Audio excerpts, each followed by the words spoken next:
फिर तो कुछ करने की जरूरत नहीं है क्या? इसी खुशी में रहूंगा ना सलमान खान। ब्रिलियंट एक्टर, बहुत सुपर एक्टर थे।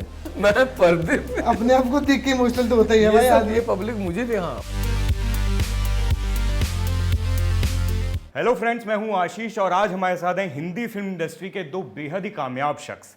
एक तरफ है हमारे साथ बेहद ही टैलेंटेड और वर्सेटाइल एक्टर दीपक डोबरियाल, तो दूसरी तरफ हैं एक ऐसे जौहरी जो देश के कोने कोने से एक से बढ़कर एक टैलेंट ढूंढ कर लाते हैं, जिनका नाम है मुकेश छाबड़ा। और मुकेश छाबड़ा जी के बारे में शायद अब ज़्यादा लोगों को बताने की ज़रूरत नहीं है, क्योंकि कास्टिंग डायरेक्टर जो एक टर्म था ना, वो आपने फेमस कर दिया, पॉपुलर कर दिया है सर।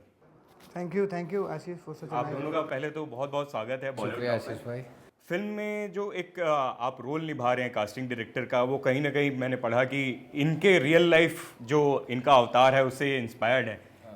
जी, मैंने भी यही सुना। और जब मैंने राइटिंग देखी तो मुझे लगा अलग दुनिया है, ऐसे कैसे होगा, मतलब जो भी है। लेकिन जब मैं आज मुकेश के ऑफिस में आया हूँ तो एग्जैक्टली 100% मुकेश को देख के वो कैरेक्टर लिखा गया है। लेकिन मैंने थोड़ा सा एज एन एक्टर अलग तरह से परफॉर्म किया है ना, क्योंकि मैं मुकेश को 20 साल से जानता हूँ, तो मैं काफ़ी नुएंसेस चाहता तो यूज़ कर सकता था, लेकिन नहीं। तो उससे ये लगता कि एग्जैक्ट तारीफ ऐसे भी मिल सकती है, एग्जैक्ट मुकेश भाई को पकड़ा है। नहीं, वो नहीं, मुझे कुछ और शेप देनी थी उसे। तो मैंने उसको एक होप के नज़रिए से देखा है, एक ज़िम्मेदार डायरेक्टर के हिसाब से भी देखा है, और कुछ भी और चीज़ें हैं जहाँ वो फंसता है, कमिट कर देता है। बहुत सारी चीज़ें हैं जहाँ तो वो फ़नी सिचुएशंस हैं कुछ बहुत सारी उसमें, तो उस तरीके से वो रखा हुआ है।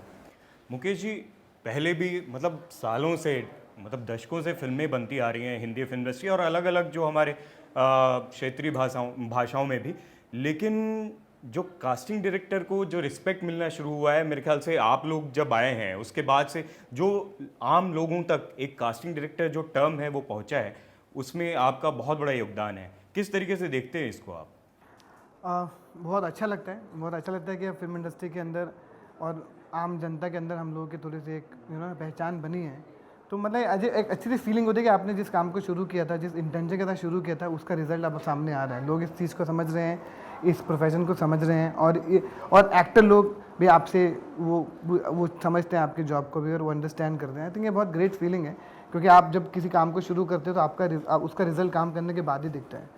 वो इतने साल काम किया है, वो वासीपुर है, तो शायद वो रिजल्ट अब दिखना शुरू हुआ है लोगों का। लेकिन उसको करते करते भी, उसको एक्सप्लेन करते हुए लोगों को करते करते भी लगभग 10 साल तो हो ही गए हैं। दीपक भाई, आपने थिएटर से शुरू की, इतने सालों की मेहनत है, आज ये जो कामयाब फिल्म है, और आप जैसे कि हम बात भी कर रहे थे कि बहुत चूज़ी हैं, फिल्मों को चुनने में बहुत टाइम लगाते हैं। क्या सिलेक्शन का जो आपका तरीका है वो क्या चीज़ है, कैसे फिल्म को चुनते हैं आप? ये मतलब कुछ की रोल अलग हो। अब जो पिछले साल रोल किया, अगर वैसे ही अभी 5 फिल्में हर साल करता रहूँ तो फिर आपकी उर्वरकता ख़त्म हो जाती है। मतलब जैसे किसान भी जब एक खेत में जब फसल बोता है तो वो पूरे साल में 3-4 अलग अलग फसल बोता है ना। तो इसलिए ताकि उस खेत की उर्वरकता भी बढ़ी रहे और उसमें और हर फसल के लिए अच्छे से मौसम आए और फले फूले। तो वैसा ही एक्टर्स के साथ भी है। अगर आप एक ही तरह, बहुत सारे एग्जांपल्स हैं हमारे पास में, ब्रिलियंट एक्टर, बहुत सुपर एक्टर थे, लेकिन इंडस्ट्री ने एक जैसे रोल दे दे के उनको अब भूल भी गए हैं, है ना। तो वो आपको एक स्टैंड लेना पड़ता है, नहीं यार मुझे अपनी चॉइस भी तो रखनी है ना यार, कि मुझे किस तरह का एक्टर बनना है, किस रेंज का बनना है, कहाँ जाना है, किस तरह से। तो उस वजह से मैं काफ़ी चीज़ें हाँ नहीं करता हूँ। मैं वेट कर रहा हूँ अच्छी राइटिंग का, अच्छे डायरेक्टर का कहीं से, कि कुछ अलग लिखा हो, तो वो मैं हर साल करता हूँ। तो इस वजह से लोग चूज़ी मान लेते हैं। तो ये है।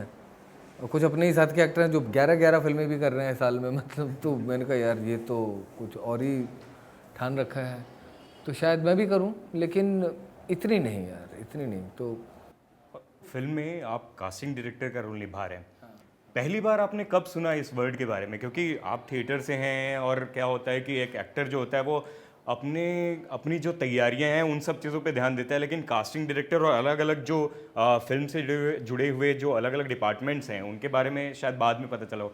इस वर्ड के बारे में आपको कब पता? इस वर्ड के बारे में मुझे पहले पता चला दिल्ली में हमारे एक TV 18 का शो आता था भंवर, तो उसमें जो कास्टिंग करती थी रसिका त्यागी, तो उनका वो था कास्टिंग डायरेक्टर। तो पहला वर्ड मुझे वहाँ, अच्छा ये कास्टिंग डायरेक्टर वो होते हैं जो कास्टिंग करते हैं, जो इसका मतलब वो सबका प्ले देखते हैं, सबका जानते हैं कि किसका क्या खूबी है और क्या है, तो वहाँ से तो मुकेश जी, ये जो जगह है आपका ऑफिस आज यंग टैलेंट्स के लिए ना मक्का बन गया है।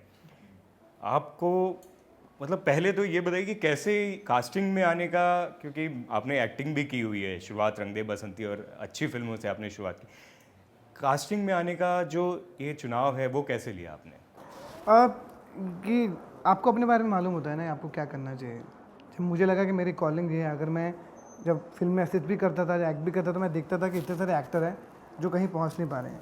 अगर मैं एक जरिया बन सकता हूं कि एक्टर और डायरेक्टर के बीच में ब्रिज खड़ा क्रिएट कर सकता हूं, तो मैं ये रियलाइज़ करना शुरू किया कि मेरी स्ट्रेंथ है कि मैं दिल्ली से यूनिवर्सिटी से इतने एक्टर्स को जानता हूँ और मेरा सबके साथ रिश्ता बहुत अच्छा शुरू से रहा है। अगर मैं उनको किसी तरह से इस फिल्म में सही बैठे वहाँ बिठा देता हूँ तो क्यों नहीं, वाई नॉट।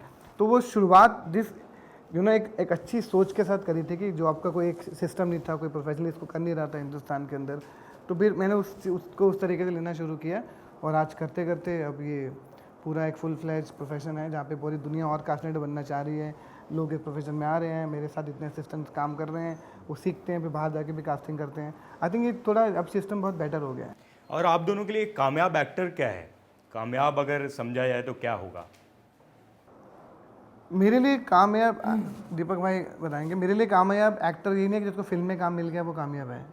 एक एक्टर जो शिद्दत से कई सालों तक अपने उस क्राफ्ट के साथ जुड़ा हुआ है, बिना पेशेंस को लूज़ किए हुए, थिएटर में बिजी है, राइटिंग में बिजी है, अपने साथ क्राफ्ट पे कुछ ना कुछ काम कर रहा है।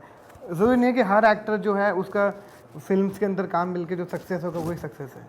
जो लगातार उस मीडियम, ऐसे बहुत सारे एक्टर हैं जो आज इस शहर में नहीं आए लेकिन वो लगातार अपने शहर में थिएटर कर रहे हैं, मेरे लिए वो भी एक सक्सेसफुल एक्टर है। मेरे लिए कामयाब का ये है कि कोई भी वो शख्स जो अपने अंदर से जानता है कि मैंने ये इन चीज़ों पे कामयाबी पाई है, बनिस्बत इसके कि दुनिया क्या बोलती है ना। दुनिया भी बोल रही होगी कि मैं भी कामयाब हूँ, मैं भी हो सकता बहुत सारे क्राइसिस में हूँ, बहुत सारी चीज़ों से गुजर रहा हूँ, लेकिन आप जिन जिन चीज़ों पे आपने जीत फतेह की है, अपनी वीकनेसेस पे, अपनी कमियों पे, वो असली कामयाबी है जो सिर्फ आपको पता है। तो मैं उस कामयाबी पे ज़्यादा यकीन रखता हूँ बनिस्बत इसके कि लोग बाहर हाइप है, इसको बना दिए, ये कामयाब हो गए, वो कामयाब हो गए, फिर भूल गए, ये भी होता है बहुत सारा ना। तो अंदर की जो जीत है उस पर अगर आप सुबह उठते हैं और आप देखते हैं कि आप सलमान खान बन गए तो क्या करेंगे? फिर तो जिम करूँगा पहले तो, और फिर फ़ोन करूँगा, भाई हाँ शूट कहाँ है आज का। ये नहीं बड़ा वो सवाल है, ये तो कुछ करने की ज़रूरत नहीं है भाई, फिर तो कुछ करने की ज़रूरत नहीं है क्या। इसी खुशी में रहूँगा ना सलमान खान। दीपक भाई, आपके पास ऐसी क्या चीज़ है जो आपके कॉन्टेम्प्रेरीज के पास नहीं है? मेरे पहाड़ बस। आपकी ऑल टाइम फेवरेट फिल्म कौन सी है? All time favourite film guide. आपके फेवरेट एक्टर? बलराज साहनी। एक कोई फिल्म जो आपको, जिसे देखकर आप इमोशनल हो गए? इमोशनल तो बहुत जगह हुआ पर भूल गया अभी कि मैं वही ओमकारा में तो हुए होगा अपने आप को देख के। मैं पर्दे पे अपने आप को देख के इमोशनल तो होता ही है भाई आदमी। ये पब्लिक मुझे थे, हाँ वो हुआ था सही। यही तो, इसीलिए तो 20 साल की दोस्ती का यही तो फायदा। हाँ, तनु मेड्स मनु या फिर ओमकारा, ज़्यादा दिल के करीब कौन सी फिल्म है? ज़्यादा दिल के करीब, मेरे दिल के करीब ओमकारा, पब्लिक के दिल के करीब तनुवर्स में। तनवीर। एक डायरेक्टर जिसके साथ आप अगली फिल्म करना चाहते हैं? एक डायरेक्टर मुकेश छाबड़ा। डन है भाई, डन। हर तरफ हर जगह मौजूद हैं। अगर आपको इनविजिबल होने की पावर मिल जाए तो आप क्या करेंगे? जितने भी अच्छे एक्टर हैं ना उनके अंदर जाके उनकी सोच को समझने की कोशिश करूँगा, वो इतना अच्छा सोचता है कैसे हैं। सलमान या शाहरुख खान की अगर किसी फिल्म का रीमेक आपको बनाना हो तो कौन सी होगी? उनकी फिल्मों का रीमेक बना के वैसे हम इतना, अगर मुझे मौका मिले ऐसी फिल्मों का रीमेक बनाने का तो अरे कभी हाँ कभी ना का मुझे मौका मिले बनाने का, तो वो फिल्म है जो मेरे दिल के बहुत नज़दीक है और उसका रीमेक बनाना बहुत ही, हम लोग उसके इतने तैयार नहीं है ऐसी फिल्म को रीमेक करने के लिए, वो हम खराब ही करेंगे कि वैसी फिल्म को टच नहीं करना चाहिए। आपने सवाल पूछा तो मैंने जवाब दिया। कोई ऐसी रूमर जो आपको, आपके बारे में पता चली हो लेकिन वो सही नहीं है, वियर्डेस्ट रूमर है? बहुत सारे ऐसे रूमर हैं, वो तो कास्टनेट के लाइफ में से लगे रहते हैं, तो आपको तो इतने रूमर लगे रहते हैं, ऐसा पार्ट ऑफ ऐसा लाइफ। पार्ट हो जाए तो आपको ज़्यादा अपने काम पे ध्यान देना चाहिए, क्योंकि एक आपका दोस्त है, 200 आपके दुश्मन बनेंगे, तो आपके काम की जरूरत, आपको सोचना नहीं पड़ता। वसईपुर या दिल बेचारा, कौन सी फिल्म ज़्यादा करीब है? वापसीपुर मेरा बच्चा जिसने मेरे को थोड़ा इस्टेब्लिश किया था कास्टिंग डायरेक्टर। दिल बेचारा मेरा बच्चा जो शुरू शायद मुझे एज डायरेक्टर इस्टेब्लिश करेगा। तो दोनों एक बाप से दोनों बच्चों के बारे में पूछोगे तो क्या जवाब देगा? सक्सेस क्या है मुकेश के लिए लास्ट? मुझे रोज़ सुबह काम पे जाना है, वो मेरे लिए सक्सेस है। मुझे डर लगेगा कि जिस दिन मेरे पर काम नहीं होगा तो मैं क्या करूँगा। बहुत अच्छा लगा आप दोनों से बात करके। हमें बहुत कम मौका मिलता है जब आप दोनों एक साथ मिलें, ऐसे टैलेंटेड लोग, ऐसे लोग जो मतलब जिन्होंने अपनी कामयाबी एक अपने दम पे साबित की है, वैसे लोग मिलने का मौका बहुत कम मिलता है। लास्ट में अपने जो फैंस हैं, जो दर्शक हैं, उनसे क्या कहना चाहेंगे दीपक भाई और मुकेश जी? 6 मार्च को हमारी फिल्म कामयाब रिलीज़ हो रही है। प्लीज़ अपने परिवार के साथ जाएं, दोस्तों को बताएं। इंडस्ट्री की फिल्म है, फिल्म वालों के ऊपर फिल्म है। देखिए उनका दर्द, खुशी, उनका जज्बात, उनकी करेज सब समझने का आपको मौका मिलेगा। देखिएगा और एंजॉय कीजिए और आशीर्वाद दीजिए इस फिल्म को, है ना। 6 मार्च को इनकी फिल्म रिलीज हो रही है, संजय भाई की और दीपक डोबरियाल की, हार्दिक मेहता की फिल्म रिलीज हो रही है। प्लीज़ जाके देखिए और फिल्म को सपोर्ट कीजिए, आपके प्यार की बहुत ज़रूरत है। Thank you. मैं इनको प्ले कर रहा हूँ और मैं इनको प्ले नहीं कर रहा हूँ। ये फिल्म आपकी कामयाब हो और आप एक से बढ़कर एक कामयाब फिल्में बनाएं। डायरेक्ट जो आप करने जा रहे हैं, डेब्यू जो आपकी फिल्म है दिल बेचारा, वो जैसा आपने अभी तक लोगों को मौका दिया है, वो फिल्म जो है दर्शकों के दिलों पे छा जाए, यही हम चाहते हैं। Thank you. शुक्रिया आशीष भाई।